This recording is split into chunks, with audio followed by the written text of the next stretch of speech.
Hello, welcome to part 2 of how to get your Japanese motorcycle license, or converting your license from a foreign license to a Japanese license. Today I'm going to walk you through the Ogata driving test, or the unlimited class driving test. A lot of the patterns should be similar for the other ranks too, so if you're getting those, please watch. First, what do you need to show up with?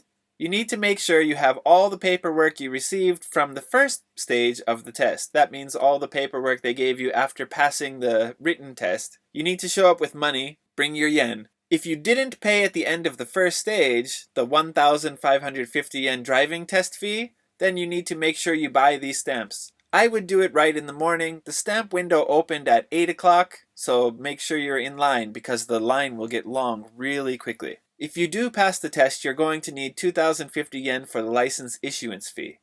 Also, don't forget your helmet, your gloves, your long pants, long sleeve shirt or riding jacket, and some riding shoes or boots. The gloves, pants, and long sleeve shirt should be riding gear if you have it. The gloves should be riding gloves if you have them. You can pick up a pair of riding gloves pretty cheap at a local riding store, or if you go to a home center, they may even have some cheap motorcycle gloves there. Long pants should be riding pants if you have them. If you don't, jeans will do. I wore a pair of cargo pants and there was no problem with that. Long sleeve shirt, depending on the season and the weather you're going in. If you're going in a cold day and you have a leather jacket, a leather or some kind of riding jacket would probably be best or most appropriate. In my case, it was a little bit on the warm side on the day that I took my test. I wore a long sleeve shirt and there didn't seem to be any problems with that. The test paper also says you should have riding shoes or riding boots. I wore sneakers and didn't have any problems. Most of the other people who came to the test also were wearing sneakers and didn't seem to have any problems with that. If you have all proper motorcycle gear, you'll look like a lot more professional and safe motorcyclist, so it would probably do a little bit better, make a better impression on the examiner. So let's move on to some general tips. All of your head movements should be really big and really exaggerated so the examiner can see. The mirrors are actually not that important because the examiner can't tell that you're checking them. If you need to check behind you, use a big exaggerated head movement and look behind you to make sure that there's no one behind you. I wouldn't focus on using the mirrors. In real life, you may use your mirrors a little more. It's up to your riding technique. When you're riding, you want to grip the tank with your knees, snug, not tense. Of course, you'll be a little nervous because it is a driving test, but keep your knees snug against the side of the tank. Don't squeeze. If you can, use 4 fingers on the clutch and the brake. You might get away with 3. You might also lose some points. It depends on how strict the examiner is going to be. Always remember, a complete stop means that your right foot should stay on the peg with your rear brake engaged, and your left foot should be on the ground. I try to add a 2 count to my stops also to make sure that I've stopped an appropriate amount of time. You don't want to stop too long because you don't want to impede traffic in a real life situation, but you want to make sure that it's complete and that the examiner knows that it's complete.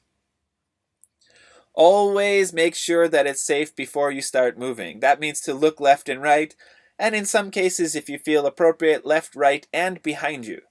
Make sure it's safe every single time you start moving. You want to use your turn signal to change the position in your own lane. This one surprised me. If I'm in the left third and I want to make a right turn and I want to move my bike to the right third position within the same lane, I should use my turn signal to indicate that. I've never done that in real life riding, so that was a change for me, but you definitely want to do it if you're taking the test. You'll get marked points off if you don't.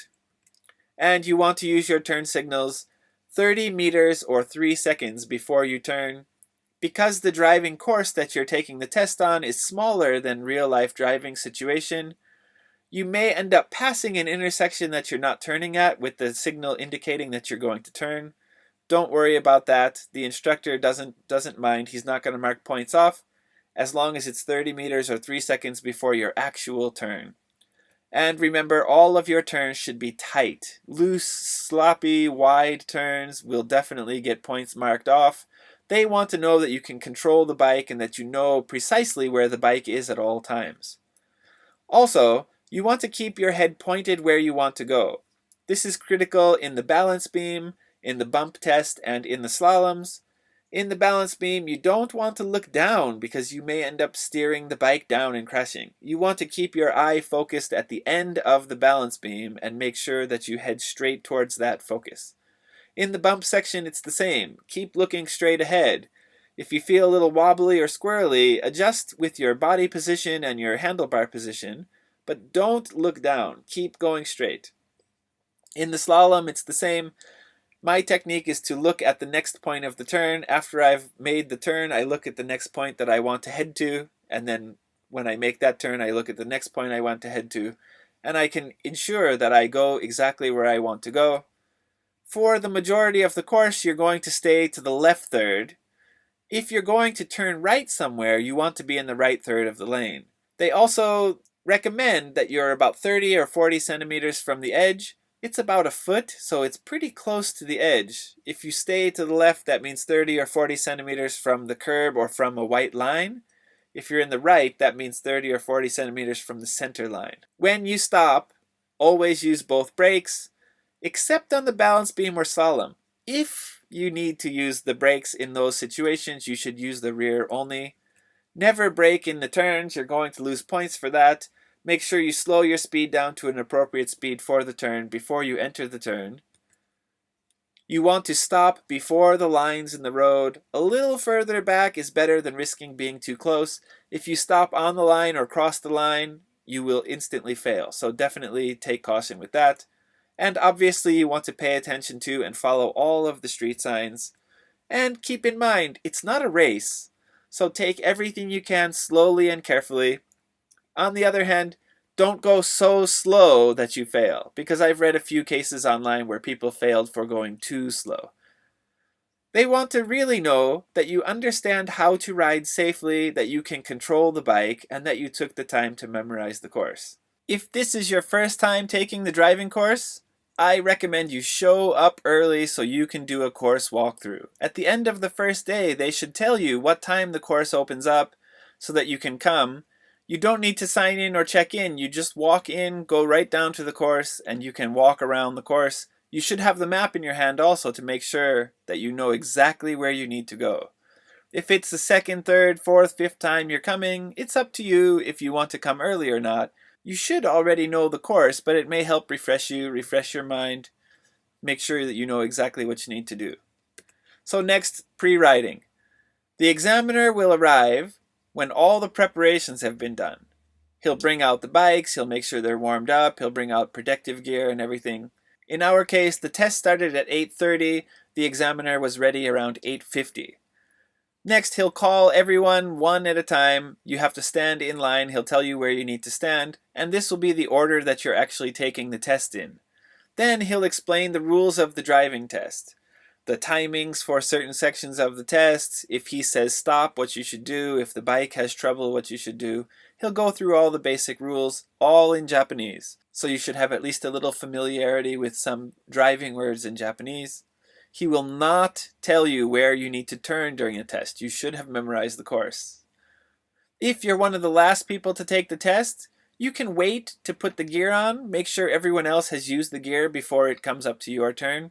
If you want, you can put it on right away. It's up to you. But you need to make sure that you are ready when they call your name. If they call your name, you can't go back in the waiting room and put all the gear on. So you want to be standing outside with the gear on as soon as you possibly can. You may also be told how you can warm up for the test. So in Futamatagawa, you could ride one close loop. They're a very shortest course that you can take around the course, just to get a feel for the clutch, the brakes, the weight, the feel of the bike. I don't believe this is graded, but you should definitely follow all the proper driving rules. Stop at the stop sign, don't zigzag or swerve or do anything crazy. So the first step is actually something a lot of people don't think about. It's how to actually mount the bike. How do you get on the bike? Before you approach the bike, you want to bow towards the instructor and say, "Yoroshiku onegai shimasu." The instructor will not be near you. He'll be far away from you in a tower, but bow in his direction and say, "Yoroshiku onegai shimasu." Before you also get on the bike, you want to look left and right, make sure it's clear, check behind the motorcycle, make sure there's nothing there. Then you want to grab the handlebars and hold the front brake. You want to be gripping the front brake before you lift the bike off the kickstand. Lift the bike off the kickstand and raise the kickstand. I've read online a few places that you should do one smooth motion where you lift the kickstand, then you straddle the bike, put your foot on the peg, and engage the rear brake in one smooth, fluid motion. I don't think it's that strict. The bike is a little bit heavy and it's a new experience for you, so if you lift the bike up and then put your foot back down to maintain your balance, it should be okay. Then straddle the bike. When you straddle the bike, put your right foot on the peg and engage the rear brake. Then you want to adjust your mirrors. Again, big hand movements. Even if you don't actually make a change to the mirror, let the examiner know that you need to adjust your mirrors. Then you want to turn the key on, make sure the bike is in neutral, pull in the clutch, start the motorcycle, put the bike into first gear. When you do this, make sure the front brake is engaged. Put your right foot on the ground to maintain your balance. When the bike is in gear, put your left foot back on the ground and put your right foot back on the peg and engage the rear brake.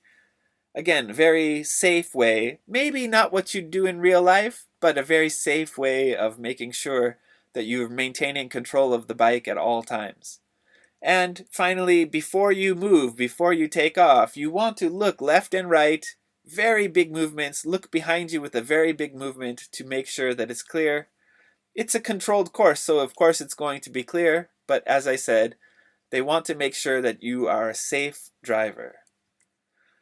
So you should have the course map that you got at the end of the first section. Remember too, the course is different for every test center, so the map I'm showing you now is specific to the Futamatagawa Test Center in Kanagawa. And this is also specific to converting a foreign license. The other Ogata riders may be taking a different course. Theirs may include emergency braking, crossing over railroad tracks, stopping or starting on a hill. For converting the license from a US license, you don't need to do any of those things. Make sure that you've studied the map and that you have the correct map. If you want to, you can also look on Google Maps for the driving test center and you can find an exact map so that you know where all of the different markings are on the pavement. Is it 2 lanes of traffic in each direction or only 1 lane of traffic in each direction? You can get a kind of feel for the course by checking Google Maps. So for the Ogata license, it was a Yamaha XJR 1300, a very big, very heavy bike, and as you can see from the picture, there are crash guards on the bike. So it makes the bike a little bit wider than a lot of bikes that people are used to riding. Keep this in mind because if you touch any cones or you knock over any cones, you lose points or instantly fail the course. So let's go through a really quick course walkthrough. You're going to start with the bike parked. You can tell that it stopped before the white line. You want to park your bike at the same position that you found it at when you finish the course.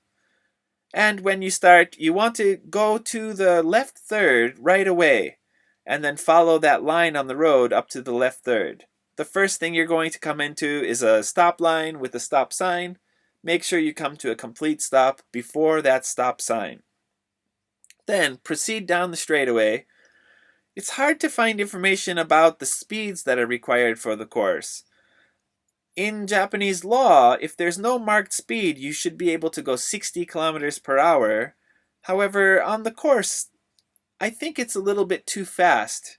So I went 40 kilometers per hour and I engaged my turn signal before I ran around the bend because this is actually a Y-shaped intersection where you can go straight if you need to use the hill for the course, or you can turn right to go around the other part of the course. Because my turn signal was engaged, I know also there's an obstacle in the road in front of me. I looked behind me with my turn signal still engaged and moved to the right position of my lane.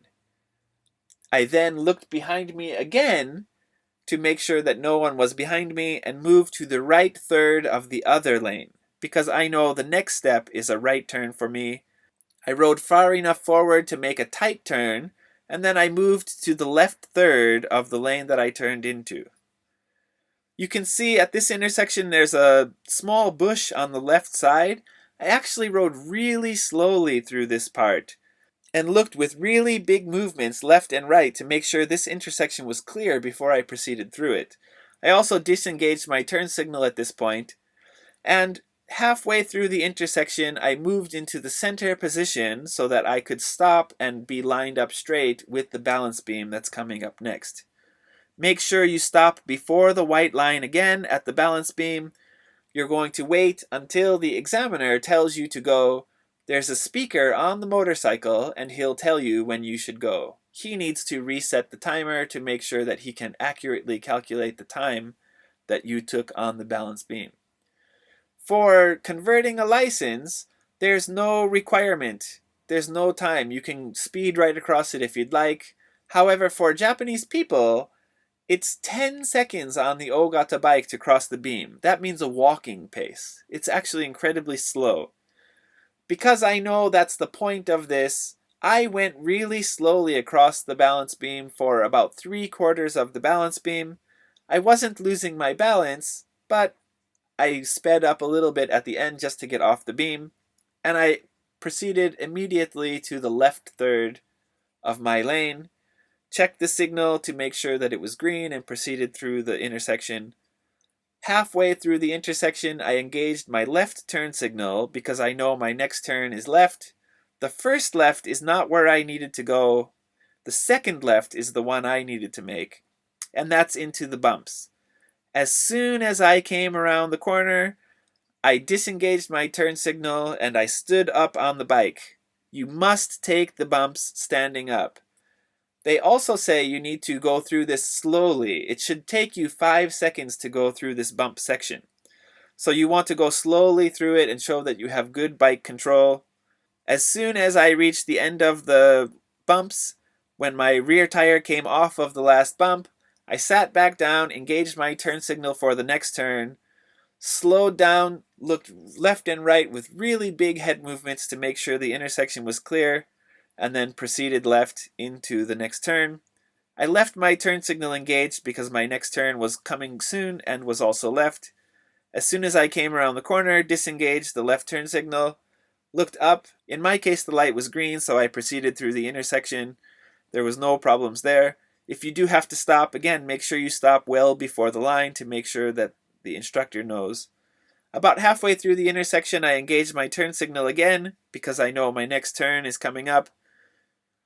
Left turn to go around the corner. I left the turn signal on because I knew the next turn was a left turn into the crank turn. The crank turn, in my opinion, is the hardest part of this course.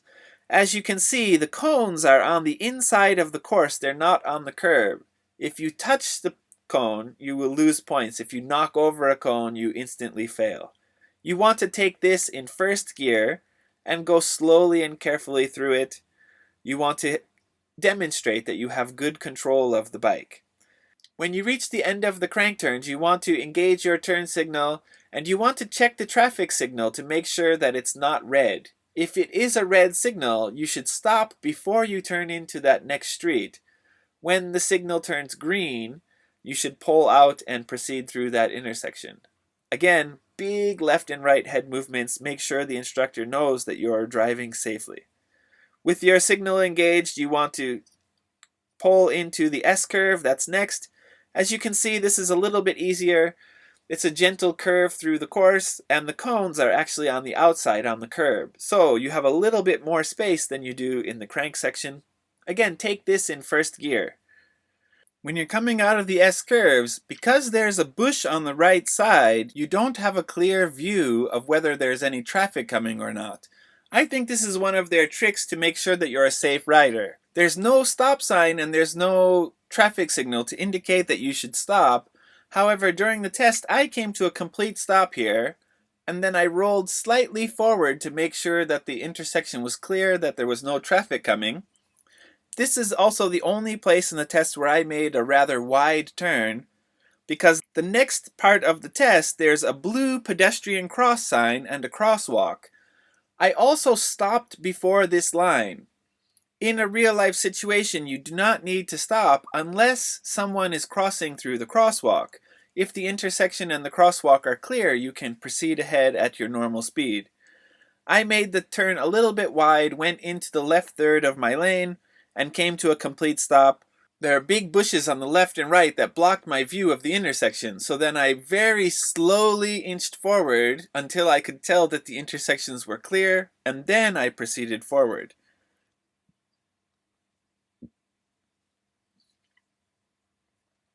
The next part of the test has a stop sign. Again, stop before the white line in the road, not before the zebra crossing, but before the white line that indicates where you need to be stopped. Make sure you don't touch the line, it's an instant fail. And again, because there's a bush here, I very slowly creeped forward before I actually took off to make sure that the turn that I was about to make was safe. And of course, this whole time I had the left turn signal on to indicate that I was about to turn left. Going left around this corner, I left my turn signal on because I was making a left turn again, and the next turn is a left into the slalom area. I turned into the right third of the slalom turn and engaged my right turn signal to indicate that I was about to enter the slalom. Then going through the slalom. For the slalom, I believe I was in second gear. Everything I've read online says to be in second gear through it, and if you touch the cone, it's points off. If you knock a cone over, it's an instant fail. So be careful. When you come out of this, engage your turn signal to show that you're going to turn right, then move into the left third of the lane. You want to come to a complete stop because there's a stop sign here. Again, in your mind, do a 1, 2, or 3 count just to make sure that you've completely stopped. You also want to engage your left turn signal at this point because the next turn you're going to make is left. In fact, because they say 3 seconds or 30 meters, you may want to have a 3-second count just to make sure that your turn signal was engaged for a sufficient amount of time. Proceed left, disengage the turn signal, come around the corner. As soon as I passed around the corner, I engaged my right turn signal and looked behind me to make sure that I could proceed to the right third of my lane, moved into the right third of my lane. I looked behind me again to make sure that I could move into the next lane. I moved into the right third of the next lane, and with the turn signal still engaged, I proceeded forward. My next turn was a right turn back to the home area of the test, and then pulled in. I believe I rode through the center area the whole way here because you want to park the bike kind of centrally in the lane. Then the next step is really important because you need to dismount the bike the opposite way that you mounted it. So you want to do everything you did before but in reverse. You want to put the bike in neutral. You want to shut off the engine. I use the kill switch. Then you want to turn off the key, get off the bike, put the kickstand down, bow, and say "arigatou gozaimashita." Thank you very much in Japanese. Arigatou gozaimashita. And at that point, you're finished. Now you just wait. Everyone else can take their test. As I said, I use the kill switch to turn off the engine, and then I turn the kill switch back on as soon as the engine had stopped because I don't want to cause trouble for the next person. I also left the bike in neutral. I don't think that's the appropriate way to park a motorcycle. In my experience, I've always parked my bikes in gear, but I didn't want to cause any trouble for the next person. It's not parked on a hill or a slope, so there was no problem with leaving it in neutral. But think about what you want to do when you do that also. So now, post-riding, you're taking the test in a group actually. You finished and you need to wait for everyone in your group to finish. He'll call you one after another after another. When all the people have taken their test, the examiner will come back to the waiting room and then give us a little bit of information, but basically he's telling us to go wait in the main building. In the main building, we waited about 45 minutes. They finally called our group to the window. They called the names of all the people that failed first, and for some of those people, they gave some feedback or advice. They finally called the people who passed at the end. That was me and one other person. If you're a person who passed, they give you directions about what you need to do. So listen to the officer very carefully. If you don't speak Japanese, it can be a little bit tricky, but I'll walk you through what I did. So if you did fail, you need to schedule your next test. You need to come back. You need to go through it all again. But if you passed, you need to buy the stamps for the license issuance fee. That's 2,050 yen. Then you need to go to a little kiosk. In Futamatagawa, there's a little digital kiosk near the staircase. There's a dozen of them or so. And you need to enter two 4-digit PIN numbers. And this kiosk will print out a sheet of paper for you with a barcode and the two numbers that you had chosen on it. You need this paper later, so definitely don't lose it. Then you wait, you can eat lunch and wait and wait and wait. In the case of Futamatagawa, you go upstairs and you go to the area where you get your photo taken. They'll hand you all your documents, you review all the information to make sure it's accurate. You get your photo taken and you turn in your documents. It's at this point you use the barcode that you printed out earlier, so make sure you have it available. They'll take all your paperwork and all the documents from you at this point, and they'll ask you to go wait in the other building. And again, you wait and wait and wait and wait. When they finally call your name, they'll hand you your license. You double check that all the information is accurate on the license. If there are any mistakes, let them know immediately so that they can correct them and hand you a new license.